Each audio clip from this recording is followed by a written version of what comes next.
Bien, y este amigo está realizando una tarea enorme, sin pausa, desde que hace más de 3 semanas se inició esta cruel guerra. Bien, está en un medio y otro medio. De hecho, acaba de terminar una nota con un medio importante de México y de los Estados Unidos, en realidad. Y hablando de aquello que es importante, de la legítima defensa del Estado de Israel y de el accionar ético justamente de su ejército de defensa, cosa que a nosotros no nos necesita explicar, pero que necesita el mundo saber. Me refiero al vocero del ejército de Israel para los medios hispanos, el querido Ronnie Kaplan. Ronnie, saludarte en este nuevo día de guerra. Hola Miki, ¿cómo estás? Sí, estamos en el día 27.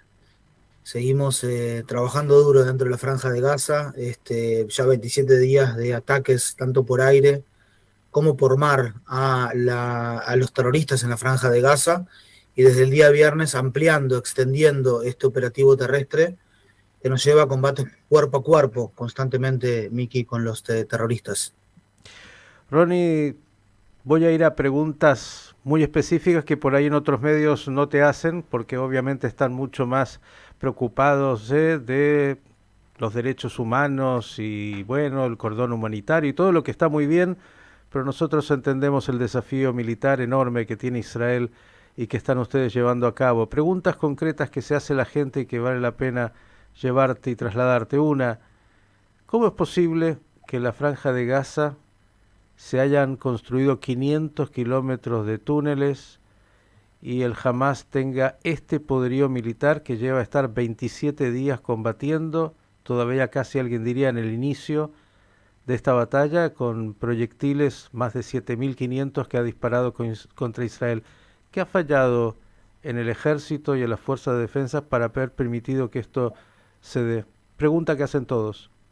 Yo creo que hay dos cosas. Por un lado, el hecho de que el Hamas es el soberano en la Franja de Gaza desde el año 2007 y no hay ningún tipo de control efectivo por parte de Israel dentro de la Franja de Gaza, lo que obviamente también anula cualquier tipo de argumento de ocupación en la franja, pero sí, ellos hacen y deshacen lo que desean, recaudan impuestos, reciben dinero de Qatar, reciben también ayuda humanitaria de todas partes del mundo y eso es lo que ellos decidieron hacer. Es decir, cada centésimo y cada dólar que tenían, utilizarlos para establecer una estructura militar con un accionar terrorista y no para el bien de su población. Y por otro lado, creo que también, Miki, había una concepción en Israel que se rompió el día 7 de octubre, que marcó un antes y un después en la historia del Estado de Israel moderno, que quizás jamás se podría moderar algún día. Es decir, es verdad, tienen las intenciones, dicen su carta magna que Israel hay que eliminarlo, pero quizás no tienen las capacidades de hacerlo. Entonces quizás sí se pueden llegar a moderar. Lo que quedó claro el día 7 de octubre es que el Hamas tiene las intenciones, tiene las capacidades y esa filosofía o teología yihadista de hacer la guerra santa contra Israel no era solamente algo que estaba en el papel, sino que realmente son capaces de incinerar a familias enteras, de desgollar a personas y de cometer la masacre en este día de holocausto que vivimos. Eso creo que fue una concepción que fue la que se rompió, una falla obviamente desde el punto de vista de la Fuerza de Defensa de Israel y desde el punto de vista de toda la comunidad de inteligencia a nivel israelí, a nivel mundial, porque hay mucha cooperación allí y creo que es lo que mejor explica esta situación. Una falla que se puede también agregar a lo que es esta falla de cómo el Hamas logró penetrar la frontera, ¿no? Digo, mucho para revisar en términos de la inteligencia y también de la operación militar. Totalmente. Nos agarraron por sorpresa. No cabe en el duda que entre lo que sucedió y lo que debería haber sucedido hay una grieta enorme. Eh, las lecciones aprendidas ya vendrán seguramente con algún tipo de comité de investigación, tipo Granat, después de la guerra del Día del Perdón, ¿verdad? La guerra de Yom Kippur, como aquel comité a Granat, que va a ser imparcial, que va a ser independiente, que van a haber muchas lecciones aprendidas. Nosotros, Miki, en este momento estamos trabajando duro para qué es lo que va a pasar mañana. Estamos muy, muy centrados en eso, en la guerra. y claro que las lecciones aprendidas van a llegar, pero sí, como todos entendemos esa falla, nos pesa también, yo lo digo como reservista en este momento, creo que las veces anteriores que nos comunicamos yo estaba en el ejército activo, en este momento soy uno de 360.000 reservistas, padres y madres de familias, que vinimos aquí como ingenieros, abogados, médicos, electricistas que están por acá, luchando para restaurar la percepción de seguridad y la seguridad de nuestra gente, Miki. Ronnie, dijiste el día de mañana y es una pregunta necesaria. ¿Cuándo es el día de mañana en esta guerra? Porque se estima que, y ustedes lo han dicho, Hamas tiene algo así como 35.000 miembros. Es un ejército importante con un poder de fuego importante. Todavía viene esta lucha urbana tan difícil donde están usando a la población civil como escudos humanos y como parte de la estrategia de ellos de guerra. Es el peor de los escenarios. Digamos que la verdad, para los chicos y los soldados que de alguna manera representás, es realmente una guerra muy difícil. Pero digo, 35.000. Israel va a poder matar a todos los miembros de el ejército del Hamas, 35.000. ¿Cuándo se termina? Sí, ¿Cuál es el momento? sí, gracias, Miki, es una excelente pregunta. Primero que nada, el Hamas es una idea, ¿verdad? El yihadismo en general, el tema de la Guerra Santa, es una idea que no es fácil de terminar con ella y no cabe la menor duda que Israel es la primera barrera de la lucha contra el terror en Occidente. Si el terror pasase esta barrera, que estamos seguros que no lo va a hacer, esto se puede propagar a otras partes del mundo y el terror no te avisa cuándo lo va a hacer. Yo te diría que no estoy seguro que se pueda alcanzar la posición de los 35.000, pero para desmantelar un régimen gubernamental hay que desarticular algunas de las partes y si vos lográs realmente llegar a los cabecillas del Hamas y a miles de terroristas que están liderando su organización hasta tal punto de que no se pueda levantar, ¿verdad? Reacomodar o como quien dice, levantar de eso es lo que estamos buscando. Por eso utilizamos la palabra desmantelar y al mismo tiempo, obviamente, devolver a nuestros rehenes, 242 en este momento. Como bien decías vos, Miki, estamos en el principio. Estamos en el principio, por lo menos esa es mi sensación, no es que tengo una información aquí confirmada, pero me da la sensación que estamos en el principio de esta guerra, que puede demorar varios meses. Y lo que decías también, ¿verdad? O sea, desde la perspectiva del Hamas, cuanto más bajas civiles hay, es mejor, porque eso le pone una presión a nivel de internacional a Israel, un ejército que está comprometido con el derecho internacional frente a un grupo terrorista que hace caso omiso de cualquier tipo de las reglas del derecho internacional, Miki. Ronnie, seguramente no vamos a ver en ningún momento por las características del Hamas que levanten una bandera blanca y digan ya está, nos rendimos. Ellos están dispuestos a morir y matar y usar todo eso que ya conocemos. Digo, la pregunta es muy difícil porque es ¿cuándo es el momento? Israel antes tenía una política de eliminación selectiva de los líderes del Hamas o de otras organizaciones yihadistas. Muchos de ellos no están en la franja de Gaza. Digo, ¿cuándo es ese momento? ¿Cuándo el ejército de defensa dirá nuestro objetivo está cumplido? Diciendo nuevamente que muy difícil que pueda alcanzar a los 35.000 miembros que están participando activamente del Hamas. Mira, la realidad es que no sé decirte, digamos, un número, un cálculo exacto, digamos, una ecuación que dice, bueno, en este momento terminamos con el Hamas, pero lo que te puedo decir, Miki, es que estamos expandiendo las operaciones, que estamos llegando ya cuerpo a cuerpo a luchar con ellos por todos los medios y en todos los sitios en este momento, y estamos dándole un duro golpe, al tiempo que también estamos recibiendo un golpe, hay que decirlo, tenemos un interés y estamos dispuestos a pagar el precio tan alto por él, que es el precio de nuestros queridos Hayalim. Ya 15 se han confirmado que han perdido su vida. Pero lo que yo te puedo decir, Miki, es que esto, te voy a repetir, o sea, recién empieza, vamos a seguir atacando al Hamas, vamos a seguir buscándolos en cada uno de los lugares, vamos a seguir acorralándolos, estamos con blindados, estamos con infantería, estamos también con ingeniería de combate, y vamos a ver cómo se desarrollan los próximos días. Vamos fase por fase, tenemos una orden en realidad, ¿verdad? Hablar de cada fase en el momento que se está dando, ¿verdad? Esta es la fase 2 y estamos fase por fase, como te digo, y cuando vayamos pasando más adelante te voy a ir comentando. Fase 2 es dividir la franja de Gaza en dos. No necesariamente dividirla en dos, porque los terroristas no tienen ningún tipo de impunidad, estén en el norte o en el sur de la franja, estén adentro o estén afuera. Este, pero definitivamente sí, hace 2 semanas venimos pidiéndole a los habitantes del norte de la franja que se evacúen hacia el sur y volvemos a pedirle, si alguien tiene algún pariente o que en la franja de Gaza que esté en el norte, le pedimos que se evacúe hacia el sur, porque el norte es una zona de combate y sí, estamos ahora acorralando prácticamente a lo que es la ciudad de Gaza, Gaza City, que es la capital del Hamas, la capital del terror, y es un símbolo también a los ojos del Hamas. El sur es más seguro, en el sur no hay una crisis humanitaria, hay suficiente agua, hay suficiente comida, hay suficientes medicamentos, y le volvemos a pedir a la población que se evacúe para ese lado. Ya que hablaste del tema humanitario, Israel recibe mucha presión y el ejército de Israel como también parte de esto que son los cordones humanitarios y de la ayuda humanitaria, ¿qué dirías al respecto? Mirá, estamos ingresando ya con cientos de camiones a la zona del sur de la Franja de Gaza, al pasaje de Rafa. Allí lo que sucede es que ya los últimos 11 días han pasado 300 camiones con medicamento, con agua, con comida. No hay ningún tipo de falta de comida en la Franja de Gaza.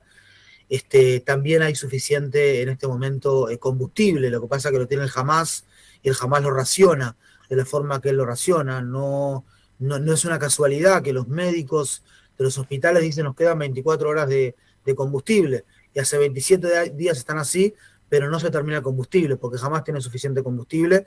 Nosotros estamos monitoreando constantemente por intermedio de la Oficina de las Actividades del Gobierno en los Territorios, que es una dirección del Ministerio de Defensa de Israel, monitoreando qué es lo que sucede allí. Repito, los civiles no son nuestros enemigos es el Hamas, un Hamas que, como vos ya has dicho varias veces, Miki y la gente de la radio, está mimetizado dentro de la población civil para cualquier ejército del mundo. Es difícil luchar contra un grupo que está mimetizado dentro de la población civil, y si bien se lamenta cada víctima civil de donde sea, de cualquier manera el Hamas es aquí el responsable, una guerra que nos provoca, que no queríamos pelear, y en este momento la estamos peleando y que fue declarada por el mismo Hamas en la masacre del 7 de octubre.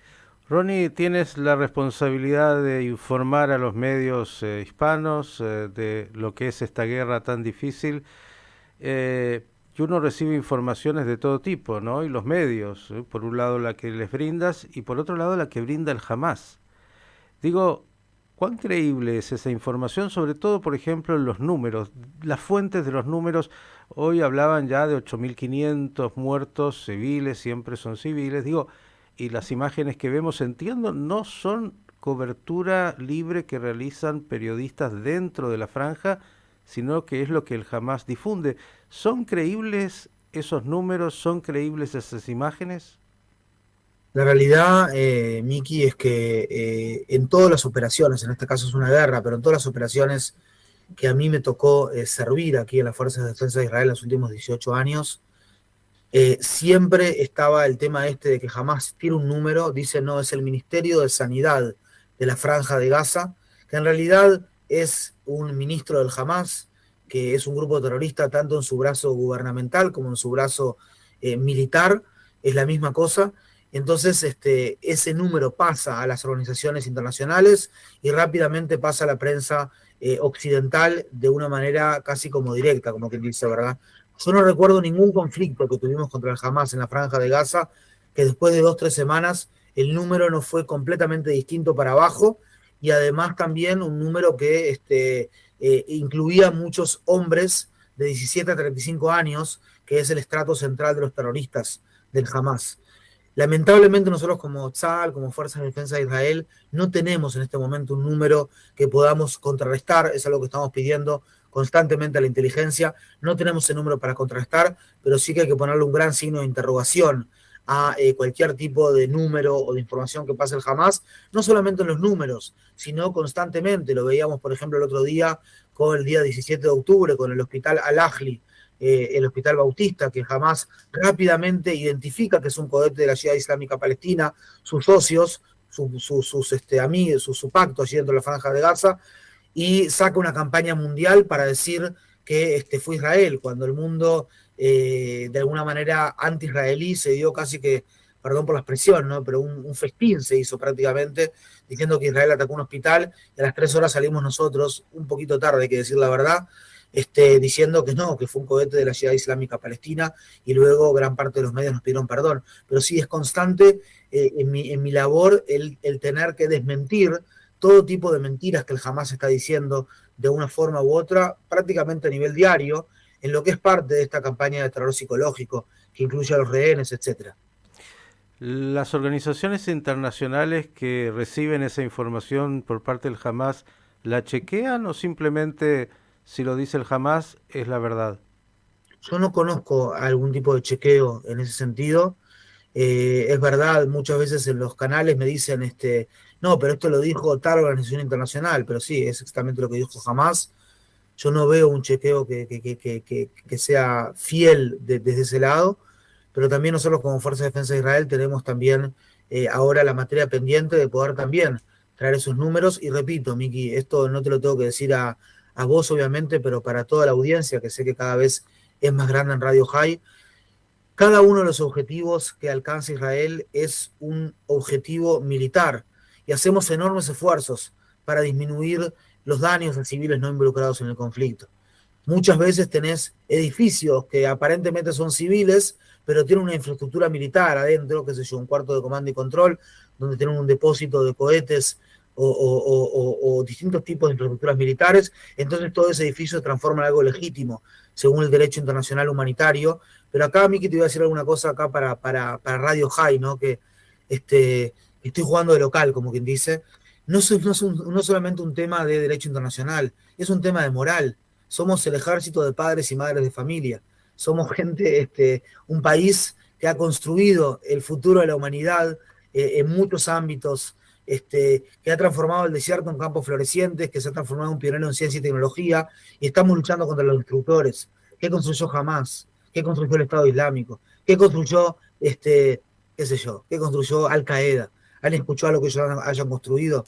Y es increíble cómo el mundo no termina de entender, en muchos casos, que Israel está actuando en autodefensa, que tiene el derecho y la obligación de hacerlo y que cualquier otro país democrático en el mundo haría lo mismo, mientras que el Hamas fue con escuadrones sanguinarios a asesinar a niñas en pijama dentro de sus casas, a personas que de 0 a 99 años prácticamente acribillaron ese día, como ustedes ya oportunamente han informado. Ronnie, entre esta información que llega al mundo, la mayor parte de las víctimas de esta guerra siempre son mujeres y niños. De hecho, 40% siempre se plantea de los que mueren en la Franja de Gaza son niños. ¿Qué dirías? Hay que esperar a los números reales. Nosotros entendemos que hay una guerra de propaganda muy importante por parte de Hamas y no queremos caer en esa misma guerra de propaganda. Queremos ser precisos, queremos ser claros y queremos tener esos números para contrarrestar. Lo importante acá, Miki, hay que tener en cuenta en el siglo XX y en el siglo XXI, aun cuando la víctima de civiles siempre se lamenta, si uno se fija en las guerras de Israel, el porcentaje de involucrados en el conflicto, terroristas, que mueren como parte de toda la cantidad de muertos que hay en una guerra, es muchísimo más alto el porcentaje de involucrados en el conflicto, en el caso de las guerras que lucha las fuerzas de defensa de Israel, que cualquier otro país en el mundo. Esta vez va a ser igual. Ronnie, la última, y agradeciéndote enormemente por estos minutos. Claro, hay un factor extra en esta guerra, parte de esa estrategia perversa del terrorismo de Hamas, que son los rehenes. ¿Qué se puede decir? Hubo el otro día una pequeña alegría dentro de tanto dolor y tragedia, el rescate de estos soldados, pero hay tantas y tantas familias en Israel y en el mundo que quieren saber si tienen alguna esperanza con respecto a sus rehenes. Mirá, Miki, todos tenemos el corazón partido y doliente por todas estas familias y por los mismos rehenes. Y yo cuando a veces de repente no duermo acá 25, 30 horas, lo hacemos por ellos, o sea, lo hacemos para levantar esa voz y realmente estamos, o sea, creo que también es parte de nuestra fortaleza, lo dolidos que estamos por todo eso. Estoy todos los días encontrándome con familias de rehenes y tenemos un cuarto de comando y control que establecimos no solamente la Fuerza de Defensa de Israel, sino también otras fuerzas israelíes, donde se concentra y se gestiona toda la información que se va recabando y la que está disponible, cada pieza de información. Eso por el lado de la Fuerza de Defensa de Israel, pero también está la oficina del primer ministro, ¿sí? Con el general de brigada Gal Hirsch y todo lo que tiene que ver con el trabajo internacional, con Egipto, con Qatar y con otros intermediarios, para no ahorrar ni una pizca de esfuerzo en poder devolver a nuestros rehenes a casa. Yo te diría que es el objetivo principal de esta guerra, es que todos y cada uno de los rehenes vuelvan sanos y salvos a sus familias. Obviamente se está negociando lo posible mientras se combate. Ahora la última al amigo, le voy a sacar un segundo el uniforme. El amigo tiene 6 pequeñitos hijos, ¿no? Sí. Eh, y es un chico que nació aquí en el Uruguay, se fue a Israel, hace su vida cuando no está en guerra, en su tarea profesional.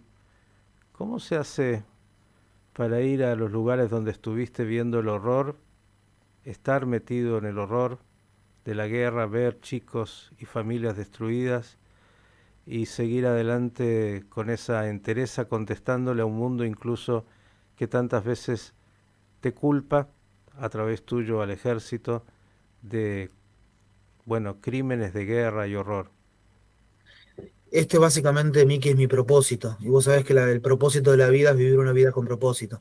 Mi propósito es traer la información acá, digamos, de el directorio de operaciones de las Fuerzas de Defensa de Israel y del terreno, como decimos en hebreo, del Shetach, y poder comunicarlo. Entonces, básicamente, lo hago con mucho propósito, de la mejor manera que uno puede, porque obviamente somos todos seres humanos y la cantidad de muerte que he visto en estos 27 días nunca la había visto en mi vida. Los primeros días uno ingresaba a las casas de, por ejemplo, Niroz, en el kibutz o en Be'eri, y me pasó el primer día que me tropiezo con el cuerpo de un terrorista, que es el cadáver del terrorista, y me caigo arriba de él, ¿no? Estaba lleno de cadáveres, eso los primeros días, y básicamente es eso, o sea, es hacer lo que uno tiene que hacer en el momento que tiene que hacer lo mejor para su pueblo cuando son estos tipos de casos de emergencia. Nuestro reconocimiento y admiración, y como los judíos siempre a la puerta tenemos algo más, viste que las despedidas son así un poco largas, digo, eh, ¿cómo has visto en general la reacción de los medios en el mundo, los medios latinos que son los que tenés bajo tu responsabilidad, los periodistas y los medios, han entendido el desafío militar de Israel? ¿Cuál es la cobertura que estás viendo? Mirá, Miki, es difícil de entender el cinismo y digamos, la oscuridad de la cabeza, que está dentro de la cabeza de un grupo terrorista. Es difícil entender que jóvenes, porque no dejan de ser gente joven, eh, dentro de la franja de Gaza, que la religión los hace transformar en asesinos. Es difícil entender ese fundamentalismo islámico y yo tampoco culpo de alguna manera a la prensa que juega muchas veces a la mano del Hamas porque le genera cierta simpatía, ¿no? Dicen, bueno, mirá, están muriendo civiles, claro, pobres, qué lástima, pero jamás juega con eso, porque para jamás la vida humana no es nada. Para jamás matar a seres humanos es como para nosotros hacer florecer el desierto y vivir un propósito. O sea, ese es el propósito de ellos. Te diría más, es difícil de explicar para mí también, porque creo que no es ni siquiera un odio a Israel. Es más una agenda yihadista, una agenda que habla de hacer la guerra santa y establecer un califato islámico sobre los escombros y las ruinas del Estado de Israel moderno como parte de un califato mundial, una visión mucho más global, y básicamente el mundo como que no entiende que esto es terror y ustedes, tú, Miki, que sos de Argentina, sabés lo que es también vivir el terror a veces en la capital de tu país y no entiende hasta qué punto se puede propagar. Entonces esa es como mi principal función, ¿verdad? intentar de mostrar a veces esa perspectiva de Hamas que uno desde su lugar y desde su escala de valores no siempre la entiende, pero me he sentido cómodo en la mayoría de lugares, tengo diálogos amplios con los televidentes, también muchas charlas por Zoom y también mucho de prensa. Seguimos trabajando, no hay quejas. Ronnie Kaplan, vocero para el mundo hispanoparlante del Ejército de Defensa de Israel, un gran abrazo y felicitaciones dentro de esta tragedia y esta pesadilla por lo que vos y tu equipo están haciendo. Un abrazo grande, Miki, estamos en contacto, nos vemos pronto. Nos pasamos un ratito del panorama de noticias, pero claro, lo estábamos buscando, el hombre no para, de un medio a otro dijimos en algún momento queremos charlar con él y escuchar lo que tiene para decir, seguramente sobre cosas como él dijo que en otros medios o no le preguntan o no puede decir.